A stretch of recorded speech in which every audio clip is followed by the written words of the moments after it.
Assalamualaikum warahmatullahi wabarakatuh. Nama saya Nurfidia Pratista Dipa, mahasiswi jurusan Psikologi program e-learning kelas D. Hari ini ingin menjelaskan tentang apa itu populasi dan sampel. Pengertian populasi dan sampel adalah yang pertama, populasi dalam statistika merujuk pada sekumpulan individu dengan karakteristik khas yang menjadi perhatian dalam suatu penelitian atau pengamatan. Sementara sampel itu adalah bagian kecil dari anggota populasi yang diambil menurut prosedur tertentu sehingga dapat mewakili populasinya. Banyaknya pengamatan atau populasi disebut dengan ukuran populasi. Ukuran populasi itu ada dua, yaitu populasi terhingga, yaitu populasi yang berapapun besarnya tetap masih dapat dihitung, misalnya populasi pegawai suatu perusahaan.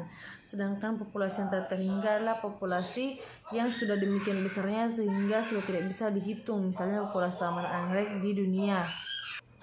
Tipe sampling itu ada tiga, yaitu simple random sampling adalah sebuah proses sampling yang dilakukan sedemikian rupa sehingga sebuah satuan sampling yang ada dalam populasi mempunyai peluang yang sama untuk dipilih ke dalam sampel. Yang berikutnya adalah systematic sampling, itu merupakan pengambilan setiap unsur ke dalam populasi untuk dijadikan sampel. Pengambilan sampel secara acak hanya dilakukan oleh pengambilan awal saja.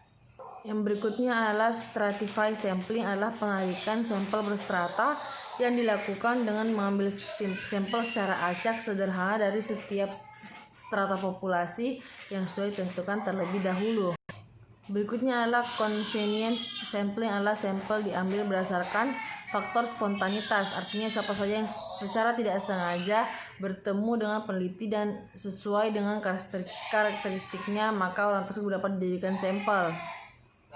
Berikutnya itu adalah judgment sampling, adalah teknik penarikan sampel yang dilakukan berdasarkan karakteristik yang ditetapkan terhadap elemen populasi target yang disesuaikan dengan tujuan dan atau masalah penelitian. Bedanya jika dalam sampling stratifikasi, penarikan sampel dari setiap subpopulasi dilakukan secara acak, maka dalam sampling kuota ukuran serta sampel pada sebuah subpopulasi ditentukan sendiri oleh peneliti sampai jumlah tertentu tanpa acak.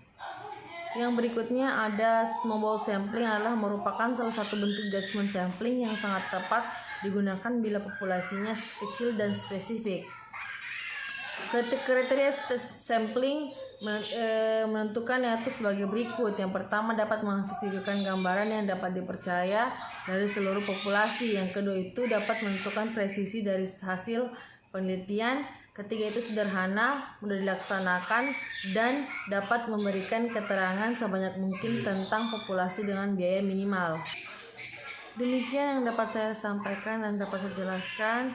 Semoga bermanfaat. Wabillahi taufiq wal hidayah. Wassalamualaikum warahmatullahi wabarakatuh.